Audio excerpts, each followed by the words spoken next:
Está entrando no ar. Encontro com a Justiça. Com o desembargador Ciro Darlan.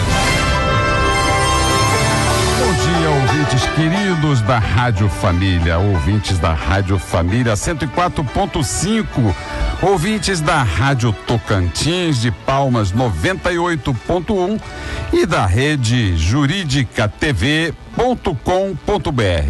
O meu bom dia a todos vocês. Hoje o programa vai abordar uma questão de suma importância: adoção internacional de crianças. Como sabem os ouvintes, toda criança ou adolescente tem direito de ser criado e educado no seio de sua família e, excepcionalmente, em família substituta, assegurada a convivência familiar e comunitária em ambiente livre da presença de pessoas dependentes de substâncias entorpecentes. Esse é o direito à convivência familiar e comunitária, que está no artigo 19 do Estatuto da Criança e do Adolescente. E o nosso convidado de hoje é o coordenador da SEJAI. SEJAI é a Comissão Estadual Judiciária de Adoção, que é a autoridade central estadual encarregada de dar cumprimento às obrigações impostas pela Convenção de Haia. A Convenção de Haia é a convenção que regulamenta a adoção internacional em todo o mundo. A SEJAI foi criada aqui no estado do Rio de Janeiro desde 2013 e hoje o seu coordenador é o desembargador Antônio Iluísio, que veio aqui para conversar conosco sobre as condições de adoção internacional, como funciona o SEJAI, onde funciona, e os ouvintes podem e devem participar. Os ouvintes são os nossos principais protagonistas através dos telefones 3079-0952, 3079-0938, e já podem participar telefonando e vão receber uma cartilha preparada pelo SEJAI do Rio de Janeiro, sob o título Adoção Internacional, Amor Sem Fronteiras.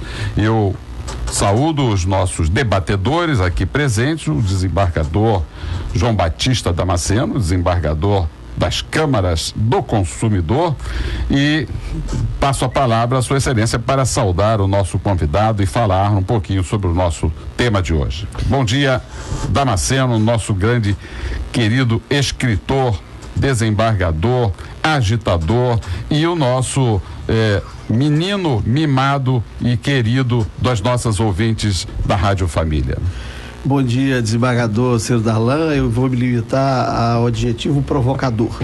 É um prazer muito grande estar aqui hoje contigo, desembargador Antônio Carlos Torres, desembargador Rogério de Oliveira, e eu, meu companheiro, o desembargador Iluísio, de quem eu sou um seguidor. Ele foi o primeiro juiz titular da 7ª Vara Civil de Nova Iguaçu, e quando ele saiu eu fui o segundo, para onde eu fiquei por 15 anos. Será um prazer muito grande esse nosso bate-papo aqui, esse nosso debate. Tenho certeza que os ouvintes vão se interessar muito por esse tema, que é um tema muito interessante, essa questão da adoção internacional, que você preside essa Comissão Estadual Judiciária de Adoção Internacional. Seja muito bem-vindo aqui, Luiz. O nosso poeta, nosso equilíbrio, o desembargador Esteves, já está ali subscrevendo, começando, inspirado por esse tema de hoje, já começa a redigir a sua poesia de saudação aos nossos ouvintes, de saudação ao tema de hoje, e também dando as boas-vindas ao desembargador Antônio Iluísio. Bom dia, desembargador Esteves. Bom dia, ouvintes, bom dia, meus colegas de apresentação, bom dia, meu professor. Aprendi muito com o desembargador Iluísio quando estivemos na mesma Câmara. Aline de Friburgo foi para Paris de vez. Não fala mais português. É a primeira de turma da França capital. Esse destino francês de anos tantos, nascido no sangue original de sua cidade, brilha no mais puro dos encantos, na mais afetiva, efetiva paternidade. Bom dia. Vocês poderão ler essa poesia na nossa página da Encontro com a Justiça. A partir de hoje nós já vamos postar essa poesia alusiva ao programa de hoje sobre o SEJAI. Bom dia, meu querido e ilustre líder, desembargador Rogério de Oliveira, para suas saudações aos nossos ouvintes e ao nosso convidado. Bom dia, Ciro, bom dia, ouvintes, Carino Damasceno, poeta aqui, Antônio Carlos, sempre nos brindando, né, cada dia, com uma poesia bem a calhar com o tema. Meu irmão, Eloísio, companheiro de grandes lutas no tribunal, sempre no lado bom, iluminado do tribunal. Seja bem-vindo aqui ao programa. Muito obrigado. Vai nos instruir muito com esse tema tão palpitante e importante para as crianças. É verdade. Falar em lado bom, meu querido Eloísio, bom dia. Bom dia. Saudando, dando a palavra para você. O que é SEJAI, Comissão Estadual Judiciária de Adoção Internacional? Bom dia, meu querido amigo e colega Antônio Luiz. Inicialmente, eu quero dizer que estou muito contente e honrado de participar de uma mesa com tão ilustres protagonistas, meu querido Ciro, João Damasceno, Antônio Carlos, meu irmão Rogério. E a Comissão Estadual Judiciária de Adoção Internacional é a responsável por coordenar, avaliar e selecionar os candidatos à adoção internacional. Ela verifica tanto as condições das crianças que estão disponíveis para adoção, como dos candidatos também. O nosso lema é o amor sem fronteiras. Eu já disse que nós somos cidadãos do mundo, e por isso existe essa cooperação internacional que está expressa na Convenção de Haia de 1993. Essa convenção veio disciplinar, organizar, trazer juridicidade às adoções internacionais. As pessoas reclamam muito, desembargador Eloísio, da burocracia na adoção nacional. Na adoção internacional, a burocracia é ainda maior. E outro dia saiu uma reportagem na mídia dizendo que as adoções internacionais diminuíram drasticamente. É verdade isso? Quais são os números que o senhor tem para informar os nossos ouvintes? É verdade. A adoção, tanto a nacional e ainda mais a internacional, ela é cercada de cuidados para evitar um desvirtuamento da adoção, para evitar que pessoas mal intencionadas venham a adotar a criança. Por isso, diante de todos esses cuidados, o processo realmente é um pouco complicado. Para vocês terem uma ideia, o candidato à adoção internacional, ele primeiro faz o seu pedido no país de origem, para a autoridade central daquele país. Lá ele passa por uma série de exames, um crivo, estudos. A autoridade central daquele país, se considerar que ele está apto a adotar, encaminha para o Brasil, para um dos estados, aqui no nosso caso a SEJAI, que vai então reanalisar esses dados. Irá também fazer estudos psicológicos, sociais, mas esse processo todo aqui, ele é gratuito. Apesar de gratuito, não é para o estrangeiro. Por quê? Ele tem que pagar uma série de documentos, tem que pagar traduções. Ele tem que ter advogado, não? Não, ele não precisa ter advogado, mas é conveniente que ele esteja assistido por entidades, e essas entidades estão previstas a sua existência na lei, organismos internacionais, que serão os responsáveis por intermediar esse organismo internacional. Que organismos são esses? São organismos situados em cada país e que tem representantes no Brasil. São encarregados de quê? De receber a documentação dos candidatos, traduzi-las, encaminharem para a SEJAI. Na verdade, esses então, organismos... é um custo alto para o estrangeiro. Que eu ainda vou só me dizer. E o estrangeiro ainda tem que cumprir o estágio de convivência no Brasil. Então ele terá que ter uma disponibilidade. Né?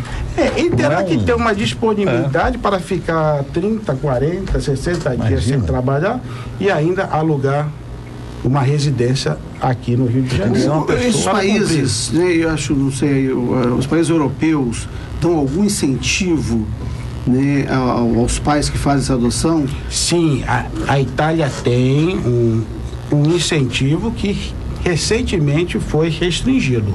Uma das causas da queda do número de adoções. Com a crise europeia, a crise econômica que está passando. É verdade. Mas esses organismos... Desculpa se eu te interromper, não só a crise europeia, mas na Itália, sobretudo, a autonomia do Banco Central, que tem sido usada, né, para restringir as políticas sociais. Né, dessa discussão que a gente está tendo aí, domingo, inclusive, a autonomia do Banco Central. O Banco Central é autônomo, inclusive, da gestão daqueles que foram eleitos para gerir o Estado.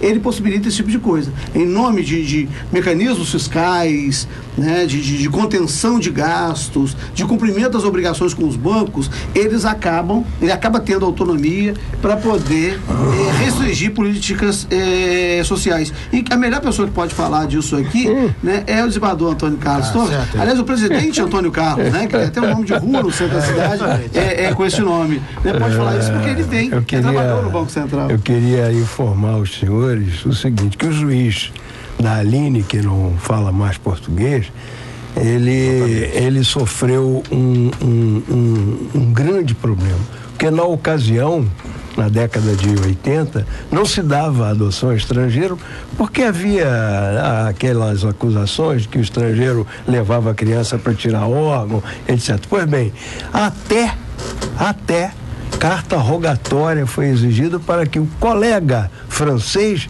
dissesse ao magistrado que ia acompanhar. Hoje isso é inverso. É antes feito lá no exterior.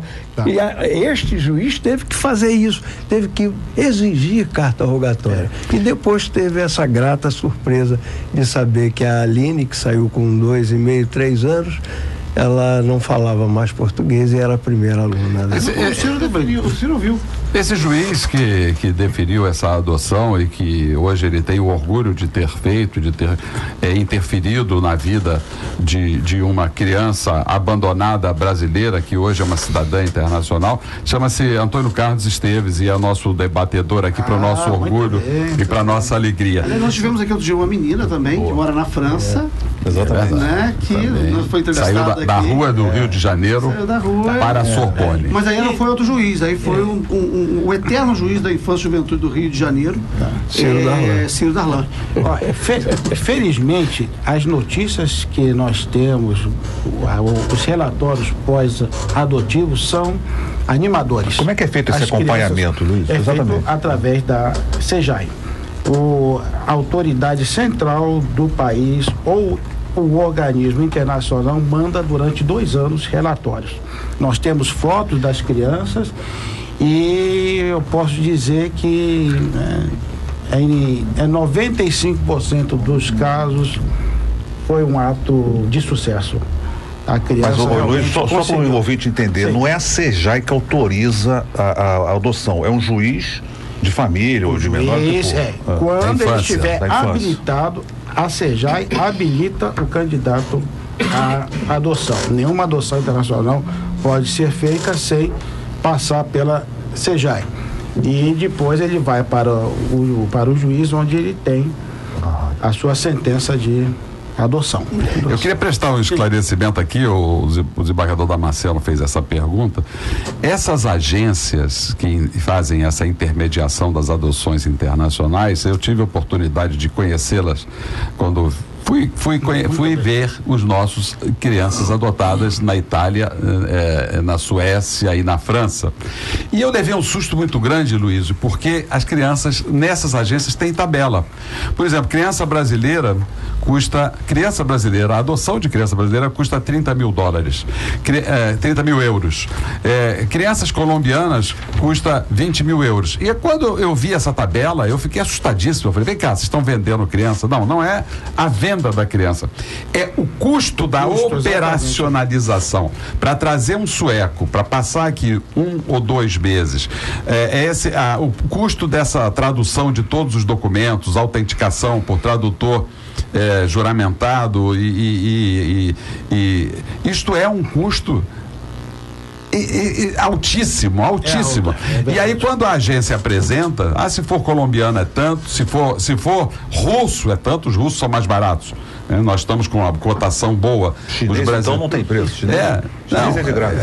As coisas são colocadas dessa forma. Mas não existe almoço de graça, né? Se a pessoa se almoça, alguém pagou por esse almoço. Mas acontece o seguinte, mas há uma seriedade muito grande nessas instituições. Apesar desse choque inicial, eu verifiquei em loco. Agora, ninguém melhor do que já, infelizmente, falecido, o desembargador Alírio Cavalieri. O Alírio, que foi o precursor da adoção internacional, foi o homem que teve a coragem de abrir para as crianças essa possibilidade. Ele teve uma viagem, que não foi uma viagem sentimental, foi uma viagem de trabalho, e ele foi visitar todas aquelas crianças que ele lá atrás tinha adotado.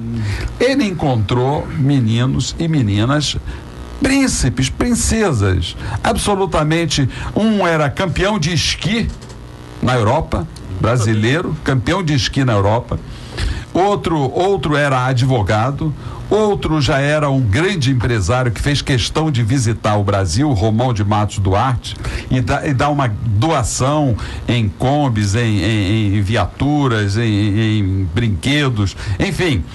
É um sucesso e eu acho, Luísio, que nós, magistrados, nós temos um grande preconceito contra a adoção internacional injustificável. Porque os resultados das adoções, olha, você melhor do que eu pode informar isso, qual é o perfil das crianças que são adotadas por estrangeiros?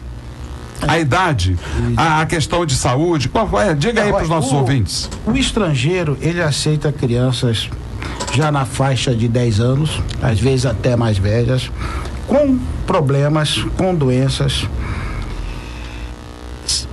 Sempre grupo de irmãos. Lembrando, grupo de irmãos, sempre lembrando que essas crianças que são disponibilizadas para adoção são aquelas que não conseguiram a reintegração familiar nem a adoção aqui no Brasil. O brasileiro, o que é adotar no Brasil? Qual é o perfil que ele quer adotar? Até 2 anos. Até 2 anos, crianças novas. E brancas, né? Também, porque o sexo feminino. E brancas, né? E do sexo feminino. Qual é o perfil do adotante mesmo, quem quer adotar? Por que ele vem adotar? O que leva ele? Às vezes são casais que não têm filhos, que não conseguem ter filhos, são casais que querem realmente fazer algo de bom para suas vidas, para ajudar crianças que estão sem recursos em outro país. A opção seria a África, mas a África já tem um histórico pouco recomendável, porque realmente as adoções lá não são por amor. É interessante isso. Isso é importante. Então, essa adoção, nós suprimos as carências de ambos os lados. Né? Quantas adoções ano passado, Luiz? Ano passado, nós 2013, tivemos... só para ter uma ideia de... 2013, nós tivemos 14 adoções. Em 2014, até agora, 7, teve mais 3, 10 até agora. Eu queria, Ciro, por uma questão de informar ao nosso ouvinte, que quando se fala em África, a África é um universo. Eu não posso definir países, até porque eu teria que estar documentado, né? Mas o fato é que no continente africano há diversas pesquisas científicas que envolvem crianças. Não quero dizer qual país, porque seria uma imprudência. Mas, Luísio, 14, 16 crianças em um ano, num universo de 80 mil crianças brasileiras que estão em situação de abrigo, esse número não é muito pequeno Heloísio. E depois a dona Virgínia, lá de São Conrado, nossa ouvinte de sempre, ela pergunta assim, como é composta a Comissão Estadual Judiciária de Adoção? Quem compõe, além do senhor, essa comissão? Boa pergunta. Essa comissão é composta pelo presidente do tribunal, pelo corregedor, um desembargador, que sou eu, 2 juízes de direito, um defensor público, um representante da OAB e funciona o Ministério Público. O Ministério Público, ele compõe a comissão ou ele trabalha como fiscal da lei e custo 10? Ele trabalha como fiscal da lei.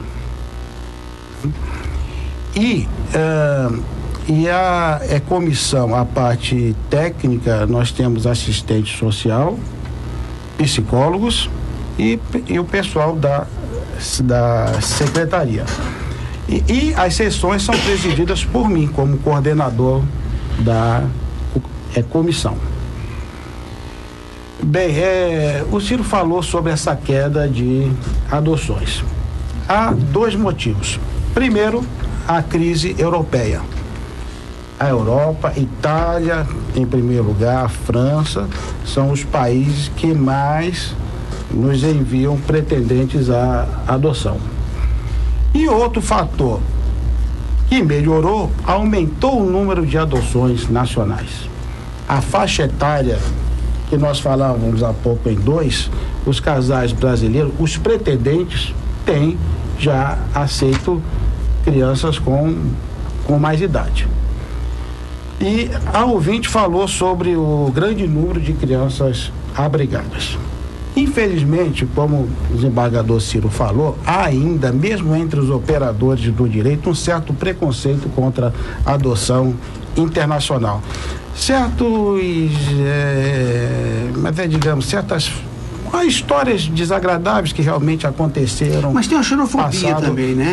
Tem nós também brasileiros, aí, né, nós temos alguma coisa de xenofobia, né? Tem. A gente olha para o estrangeiro como, notadamente, quem nunca saiu do Brasil, né? Exatamente. E fala do outro país. Então, a gente faz isso com os argentinos, né? Você chega na Argentina, o país é maravilhoso, o povo argentino é maravilhoso, mas a gente implica tanto com os argentinos, né? Sobretudo quem nunca teve contato com um argentino, quem nunca foi argentino, fala como se fosse um monstro, quando na verdade são recebem bem, exatamente.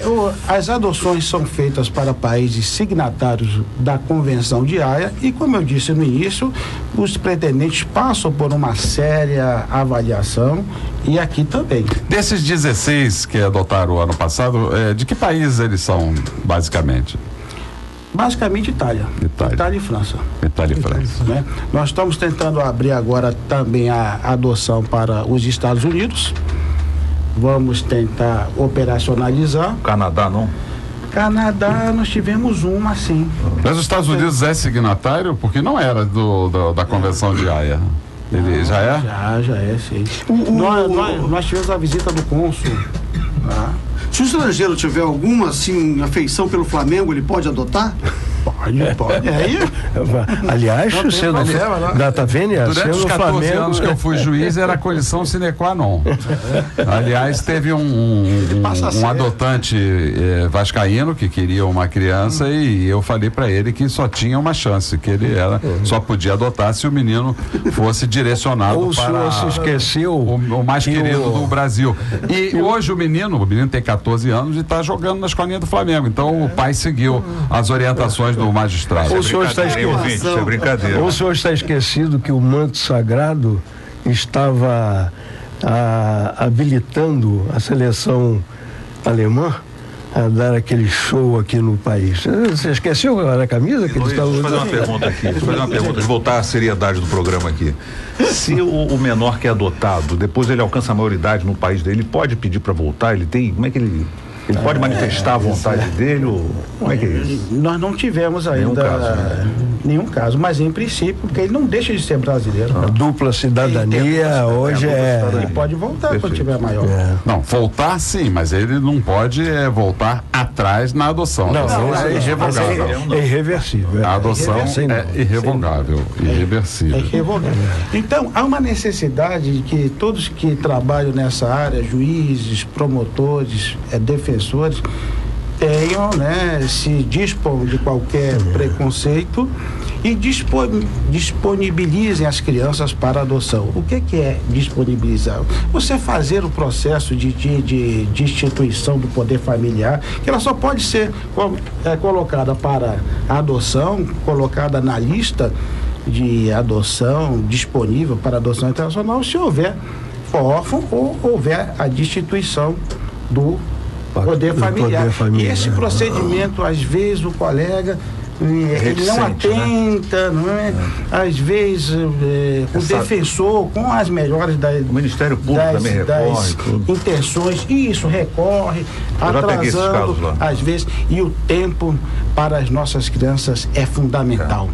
A diferença, às vezes, de um ano para uma criança significa se ela pode ou não conseguir. Essa lista é uma adoção. Só? A lista da adoção nacional é uma só? Ou é uma lista só para adoção nacional e internacional? Nós temos a lista das crianças disponibilizadas para adoção. É o Cadastro Nacional de Adoção. Então uma lista específica para internacional. Existe também. Senhores ouvintes, hoje estão com a sorte, meus amigos, de estarem ouvindo pessoas que amam o que fazem.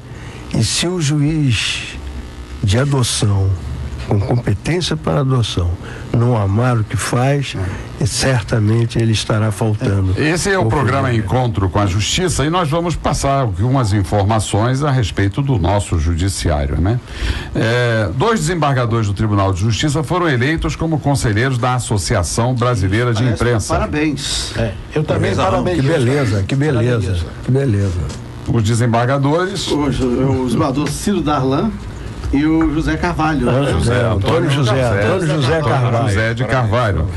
Inclusive, queremos agradecer a presidente Leila Mariano, que fez constar essa notícia relevante, né, no site do Tribunal de Justiça. Depois... A mais importante instituição, né, de imprensa do Brasil. Estão efetivamente de parabéns. Aliás, já deveria, Ciro, estar lá há muito tempo. Você é mais do que um magistrado, o eterno juiz da infância e juventude. Eu costumo brincar, o dia que o Ciro for presidente do Supremo, ele vai ser o juiz. Assim, olha, aquele juiz da infância e juventude é o presidente do Supremo. Por isso que eu estou defendendo o nome dele para um dos nossos prédios do fórum. Além disso, né, você é um comunicador, né, você é um precursor desta interface do Poder Judiciário com a sociedade. Com a desembargador Damasceno, eu acho que o principal é a eleição estar honrando o tribunal. É verdade. E nós queremos agradecer aos nossos ouvintes, porque graças ao protagonismo dos nossos ouvintes, do nosso programa, prestígio da sua audiência, sua participação através dos telefones 30790952, 30790938, é importantíssimo para homologar que 2 desembargadores do Tribunal de Justiça do Rio estejam fazendo parte desta Associação Nacional Brasileira de Imprensa. E o Tribunal de Justiça do Rio de Janeiro instala mais o 6º Juizado de Violência Doméstica em Bangu. Olha, atenção, os candidatos ao concurso de juízes. No dia 2, foi já distribuído o resultado das provas de sentença para candidatos. Meus amigos, nós tivemos neste concurso cerca de 6.000 candidatos à magistratura do Rio de Janeiro. Com as provas e a seleção, nós temos sobrando apenas 26, que esperamos que venha a passar, mas lamentavelmente desses 26, alguns ainda serão reprovados, ainda temos prova oral pela frente, e alguns lamentavelmente...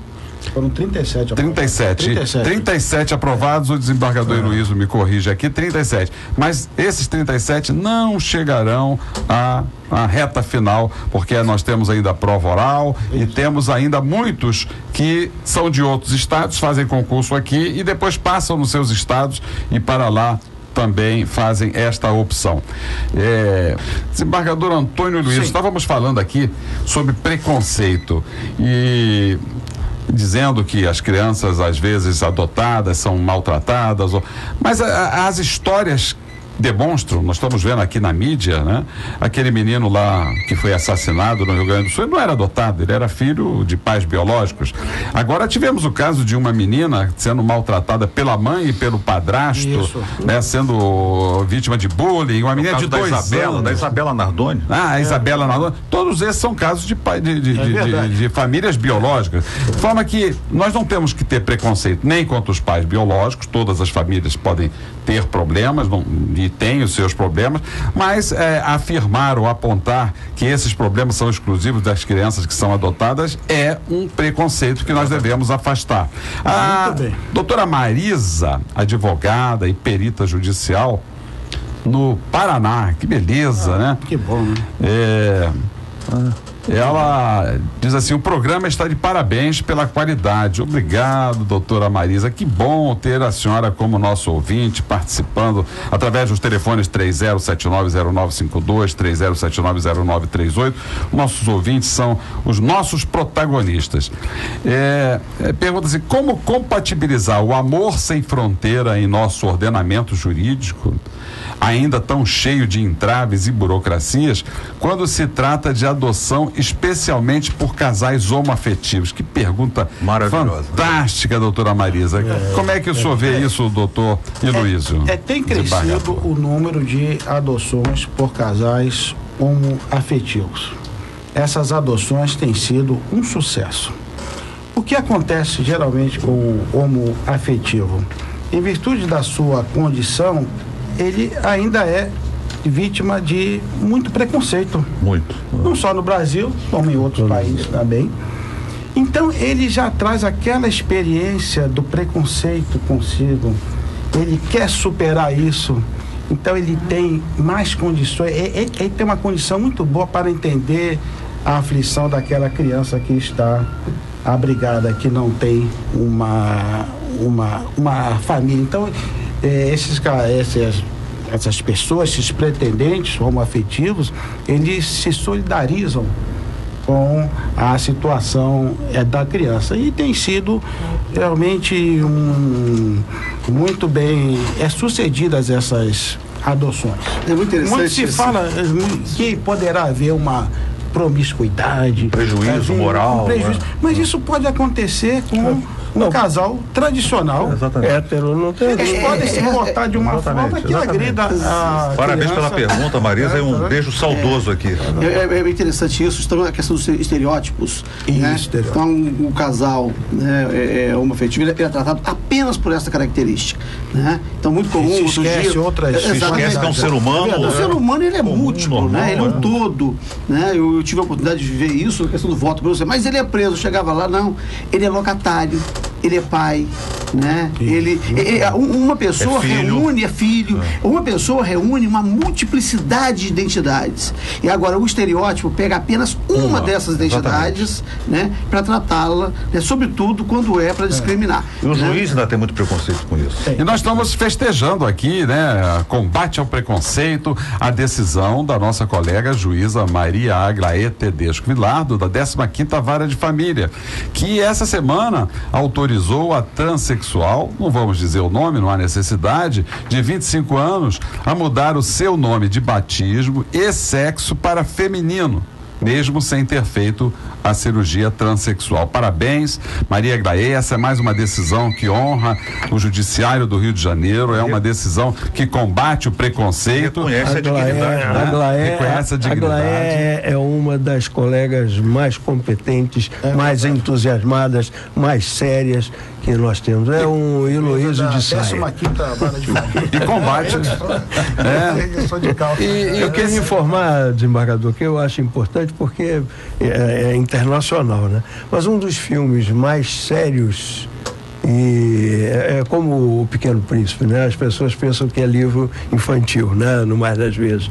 Mas um dos filmes mais sérios é uma comédia francesa chamada A Gaiola das Loucas, La Cage aux Folles, que trata exatamente desse assunto e de uma forma muito explicativa.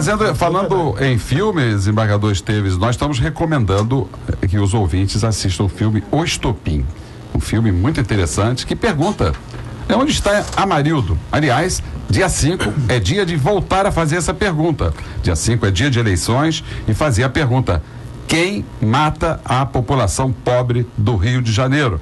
E no dia 28 de novembro, nós vamos promover a Rádio Família. Mais uma vez, a Rádio Família à frente. Muito obrigado ao nosso mestre, ao nosso presidente, ao nosso bispo Kleber de Andrade, que vai proporcionar o debate dos candidatos à presidência do Tribunal de Justiça, ao vivo, na Rádio Família e para todo o Brasil, através do www.redejuridicatv.com.br. Desembargador Heloísio, o Gerson, nosso ouvinte lá de Inhaúma, diz assim: estas campanhas de drogas realizadas... Desculpe, Gerson, essas campanhas de doação realizadas por instituições que pedem para adotar crianças em outros países, doando dinheiro, são verdadeiras? Como averiguar a veracidade dessas instituições? Ciro, eu desconheço esse procedimento. Não tem que falar na porta do fórum. É um pessoal que às vezes um dia está com um jalequinho azul, outro dia está com um jalequinho laranja. Eu já até pedi para ver que pessoal é esse, que fica ali pedindo dinheiro. Né, para poder apoiar. Adoções? Pois é, são instituições, são ONGs aí que ficam pedindo ajuda. Tem até coisa de Unicef. Aí usam um papel. É melhor não doar. É de adoção. Unicef é para ajuda a crianças necessitadas. Não é de. Não, mas as pessoas não são Unicef, não. São ONGs brasileiras. Ora falam de adoção, ajudar a adoção, ora falam em ajudar crianças carentes. É melhor não, eu desconheço e não tem nenhuma ligação. O ouvinte está esclarecendo aqui, a pergunta dele é pertinente. É porque algumas instituições, assim, adote uma criança, doe tanto, ou doe R$200, ou R$100, ou R$2. Isso não é uma adoção. Aí não é uma adoção. É um apadrinhamento de criança. Embora se diga lá para o uma adoção, agora eu entendi. É uma instituição, quer dizer, você adote, mas não é que você vá fazer adoção formal. Mas o ouvinte pergunta se são verdadeiras. Olha, ouvinte, isso aí depende de quem é. Melhor fazer uma visita ao local. A minha sogra... Não fazer uma visita, não estamos abonando ou desabonando. Estamos apenas aconselhando ao ouvinte que procure os endereços, as indicações que serão dadas dentro de poucos minutos para saber o que é, em quem se deve confiar. Tem gente, a minha sogra, quando faleceu, apareceram umas pessoas que teriam sido aí, entre aspas, apadrinhadas, chamavam de adotados, que ela continuou estudos, e aparece lá um rapaz, olha, eu terminei a faculdade de serviço social e ela que custeava a minha faculdade. Ninguém sabia, foi algo que nos deixou muito emocionados, que as pessoas apareceram, como tendo sido apadrinhadas ao longo da vida, então esses casos efetivamente eram reais. E agora, tem que ver para quem está dando, o que a pessoa está fazendo com... Infelizmente, muitas pessoas exploram a boa-fé da população, da caridade, são cartas que chegam em nossas casas e precisamos averiguar. Deixa eu esclarecer aqui, talvez não só ao Gerson, mas a muitas pessoas que desconhecem, os conselhos estaduais e os conselhos municipais da criança e do adolescente, eles fazem esta verificação. Todas as instituições, elas devem ter registro no Conselho Municipal da sua cidade. Por isso, Gerson, se você quiser tirar alguma dúvida, dirija-se ao Conselho Municipal, que fica ali na sede da Prefeitura, e lá você vai saber se essa instituição que está pedindo doações, ela tem registro. Se ela tiver registro, ela é confiável porque ela é fiscalizada. Apesar, Ciro, do recente escândalo dessa Teulon, né? Teslu, mas essa Teslu era uma questão que vinculava a corrupção de um deputado, que eu espero que ele vá para a cadeia, porque quem rouba de criança não tem perdão. É verdade. De forma que isso aí, pelo menos é o que consta dos jornais, é o que consta das investigações do Ministério Público. A melhor coisa é visitar o local. A Câmara de Vereadores não quis investigar, com exceção de 6 vereadores que quiseram investigar esse desvio do dinheiro público, para Teslu, para esse deputado, com forte denúncia da mulher do deputado. A maioria dos vários vereadores, inclusive o presidente da Câmara, não quis investigar. E quando chegar na justiça daqui a 5, 6 anos, já vai estar um fato esquecido, nem o juiz vai querer julgar mais isso. Olha, aqui tem um ouvinte nosso, aqui democraticamente ela está se colocando, a Laurinda de Campo Grande, nós respeitamos a opinião e eu vou fazer a leitura da sua opinião, dona Laurinda, obrigado pela sua participação, é importantíssimo. Nós respeitamos a diversidade e é por isso que eu vou ler aqui a sua posição. A família, diz a dona Laurinda, é constituída de homem, pai, mulher, mãe e filhos. Saiu disso é inversão de valores e imoralidade. A família é a base da sociedade, não concordo com a posição da mesa. Nós respeitamos a sua diversidade, a sua opinião diversa da nossa, estamos fazendo aqui a leitura e eu ponho para a mesa aí o comentário sobre a sua respeitabilíssima posição. Veja só, o ideal é que a criança estivesse no seio da sua família. Da sua própria família. Da sua família, pai, mãe. É isso que isso que seria o ideal, mas é uma criança que não tem isso. Ou será que a opção é deixá-lo na rua antes de ser adotado por um casal homo? Vocês não sabem, mas eu fui um dos primeiros a votar pela habilitação de um rapaz que na época, ano 2000, eu já fiz parte dessa comissão, era juiz de direito, fiz parte, e eu votei para deferir a adoção de um estrangeiro que ele não era assumidamente homoafetivo, mas tudo indicava que era. Houve voto contra, mas eu pensei isso mesmo, desembargador. Qual é a opção? Vou deixá-lo numa instituição que tem boa vontade, mas ele não vai ter a sua perspectiva de vida, uma carência imensa, né? Sujeito a um futuro, uma perspectiva ruim, e enquanto ele teria lá uma boa... um bom encaminhamento, embora não fosse aquela família que... Mas era uma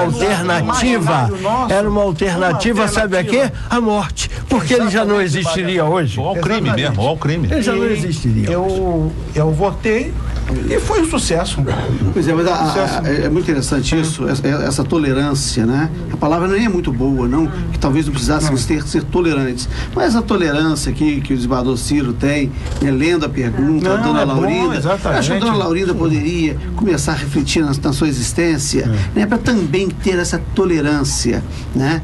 E como disse uma candidata outro dia, no penúltimo debate dos presidentes, assim, quem defende a família há de defender toda forma de família. Exatamente. Né? Porque todo mundo, né, estabelece vínculo, que protege, né, que se protege reciprocamente, né, que se troca reciprocamente. O amor não tem sexo, né? Exatamente, o amor não tem sexo, exatamente. Aliás, nós estamos numa rádio religiosa, né, e graças a essa rádio nós estamos aqui levando às famílias da Rádio Família debates da importância desse debate de adoção. E eu queria lembrar que, por estarmos numa rádio religiosa, a Sagrada Família é de um filho adotivo. Jesus foi adotado por São José, que não é o seu pai biológico e que estava comprometido com Maria, virgem, que aparece grávida. Veja a lição da Sagrada Família sobre o respeito à diversidade. Né? Então, aproveitando, né, vamos fazer uma reflexão religiosa. O doutor Gulento teria espancado a Maria, né? É verdade. O sujeito intolerante. Hesitou na união por causa disso. E a Elisa, parabéns, Ciro, pela reflexão. A Elisa, lá de Nova Iguaçu, diz assim: se uma mulher quiser entregar seu bebê para uma família de outro país e esta família oferecer dinheiro para ajudá-la financeiramente, isso é crime, desembargador Heloísio? Isso não é admissível. Não pode haver essa adoção baseada no pagamento. Né? Não tem nem como essa criança sair do país legalmente. Como sair, não, legalmente não tem. Seria forçosamente. Olha que pergunta interessante aqui da nossa ouvinte, que não quer se identificar, e eu respeito, nós não gostamos de anônimos, mas eu respeito o seu anonimato. Ela diz assim: se eu quiser dar o meu bebê, eu estou grávida do 6º filho. Para a adoção, posso escolher qual vai ser a família que vai adotá-lo? Não tenho condições financeiras. Obrigado pela sua pergunta, muito boa. Desembargador Heloísio, como ela deve esse fazer? Esse já é um tema, né, que diz respeito à adoção nacional. Veja só, a lei prevê a existência de uma lista de adoções, uma lista de candidatos. Isso deve ser obedecido, mas ela tem exceções, parentes que já têm alguma ligação com a criança ou quem detenha a guarda por algum tempo dessa criança. O objetivo maior da adoção é o bem-estar da criança.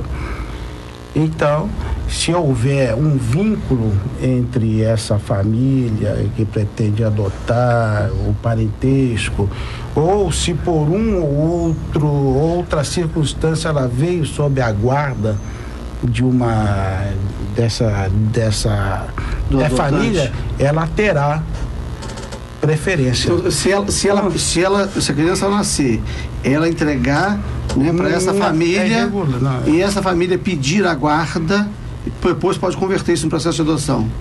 Pode sim. Mas, nossa querida... É um procedimento irregular, mas há determinadas situações de fato onde nós temos que verificar. Digamos, não ortodoxo. Porque para atender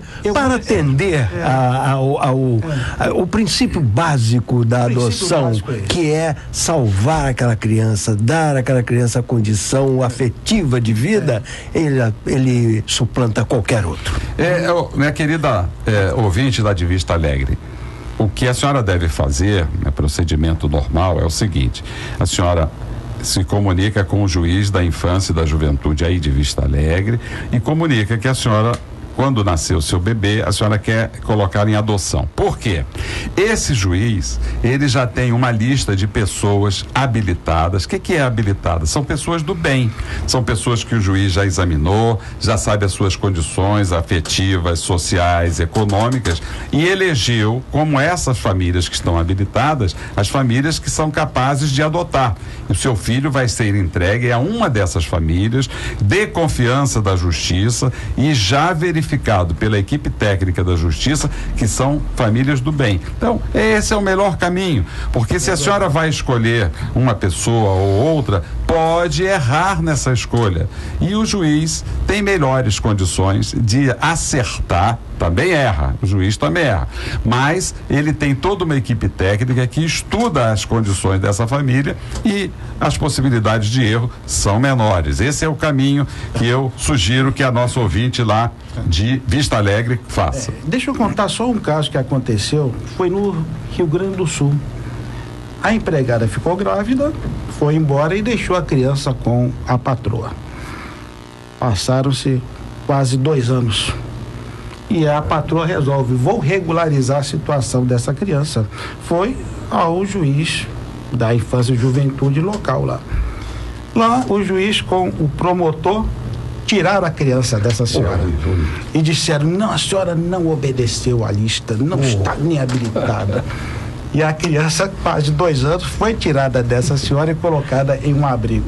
Então nós vamos, tentar... Violência contra a criança. Não, mas isso é muito importante. Eles cumpriram a lei. Eles não atenderam o interesse da criança, não atenderam, mas a lei, lex dura lex. Caso concreto. Então, eu não sei como acabou esse caso, ouvi no rádio, então nós temos que ver que cada caso merece a sua reflexão, sempre em prol do melhor interesse. Urgente, isso é o mais importante. O juiz de família tem que ser um juiz especial, não pode ser um juiz formal, legalista, processualista. Tem que ser um juiz escolhido pelo tribunal, mas infelizmente às vezes nós temos juízes que não... Mas da sua comissão tem uma advogada, a doutora Silvana do Monte Moreira, que já esteve aqui, nos brindou com uma excelente entrevista. E ela falou aqui de muitas histórias de juízes aí, juízes sem coração, ou juízes coração de leão, que não tem essa sensibilidade, que arrancam crianças das famílias afetivas para colocá-las em abrigos, né? É preciso ter um preparo melhor da magistratura. Essa lista, ela é feita, como você disse, Ciro, principalmente em benefício da criança, para que o juiz, vendo que o menor necessita de uma família, tenha condições de escolher pessoas já gabaritadas que tenham passado por um crivo. Mas nunca lista pela lista. Mas essa é uma questão, eu acho aí, a gente está falando da infância e juventude, falando de família, mas eu acho que é uma questão do direito. O direito anda apartado da vida, né? Nós estamos aqui a menos de 1 quilômetro de uma área que foi, né, que as pessoas foram removidas, e a prefeitura chegava lá e notificava para desocupar em 0 dias. E aí eu cheguei a ver decisões, dizendo, não, houve notificação, o prazo é que é estipulado, né, pela municipalidade, foi o município que fez as remoções ali. E eu cheguei a falar com um colega, mas 0 dia não é notificação prévia, né? É notificação para desocupação imediata. Eu falei assim, não vou discutir essas questões. Teve a notificação, né? O requisito formal está atendido. Então, não raro nós vamos encontrar no nosso meio gente formal que trata o direito apartado da vida, né? Sem mas entender. No direito de família o prejuízo é muito maior. Muito maior. Sem entender essa necessidade de humanização, né, das relações para a felicidade geral, que é justiça, né? Justiça é a felicidade geral. Diante dessas perguntas, o nosso ouvinte, obrigado pela sua audiência, meu querido amigo Alberto Brizola, mandou uma pergunta aqui pra gente: como é escolhido um juiz? Qual é o critério de seleção das áreas de cada juiz que vai atuar? Obrigado, Alberto Brizola, pela sua pergunta. Os juízes, a quem é feita essa pergunta? Ele fez a mesa. Os órgãos judiciais, quando estão vagos, né, alternativamente o tribunal escolhe, né, por antiguidade, por merecimento. Os órgãos deveriam ser lotados, ser providos na ordem em que ficassem vagos. Né, o que ficou vago hoje entra na lista, o que ficará vago amanhã entra depois, e aí vai entrando antiguidade, merecimento. É claro que tem as injunções políticas internas do tribunal, que nem sempre propiciam as melhores escolhas, mas já existe lei, já existe regra, né, sobre essas escolhas do juiz por critério de antiguidade e merecimento. Nesses casos, o juiz de infância, juventude, de família, né, é bem razoável que o critério seja um critério, né, de merecimento, de afinidade, de preparação, de demonstração de habilidade para aquela função. Já existe regra, o que está faltando agora são os tribunais botarem essas regras em funcionamento, né, despolitizando o seu funcionamento. A propósito, desembargador Damasceno, a Vara da Infância e da Juventude do Rio de Janeiro, uma das mais importantes, ela está vaga há 3 meses. Exatamente. Nós temos visto aí desembargadores, como o desembargador Najib Slaib, que tem exigido da administração do tribunal o provimento dessa vara, e que esse provimento seja feita de forma criteriosa e não de forma política. É bom lembrar que nós estamos de olho aqui na administração e cobrando que a administração atenda a esses critérios vocacionais. Aqui uma pergunta da Márcia Góes, ali do Leme, desembargador e Luísio. Ela diz aqui: quais são os documentos necessários para uma adoção internacional? Bem, os pretendentes irão apresentar perante a autoridade central do seu país os documentos de identidade, relatórios sociais, estudos psicológicos, irá comprovar sua disponibilidade financeira também para arcar com a educação e etc. de uma criança. Basicamente são esses.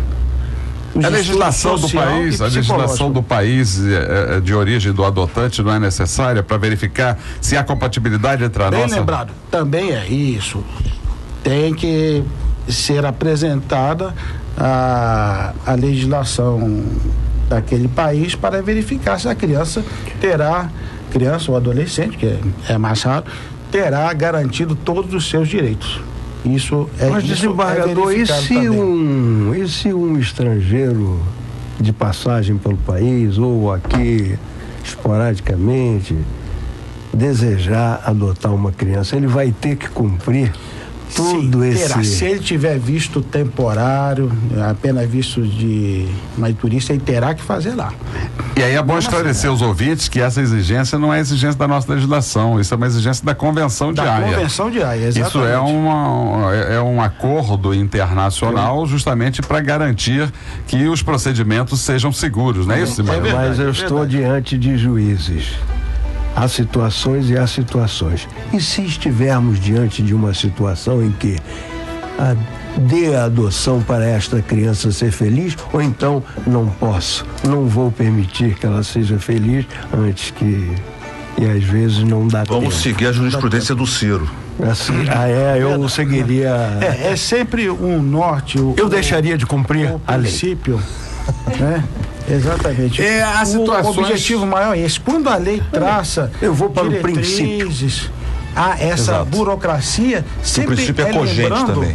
Que isso é para garantir o bem-estar do menor. Estou lembrando, ouvintes, isso é muito importante, porque aqui só temos juízes. Eu quero agradecer a esse presença magnífica aqui do desembargador Antônio Luizo. Muito obrigado. E que esclareceu sobre todas as questões ligadas à adoção internacional. Agradecendo aos ouvintes o prestígio da sua audiência e me despedindo até a próxima semana, quando a direção deste programa estará sob o comando do nosso grande desembargador João Batista Damasceno. Espero que os ouvintes prestigiem a sua cabeça ao invés de cortá-la. Muito bom dia.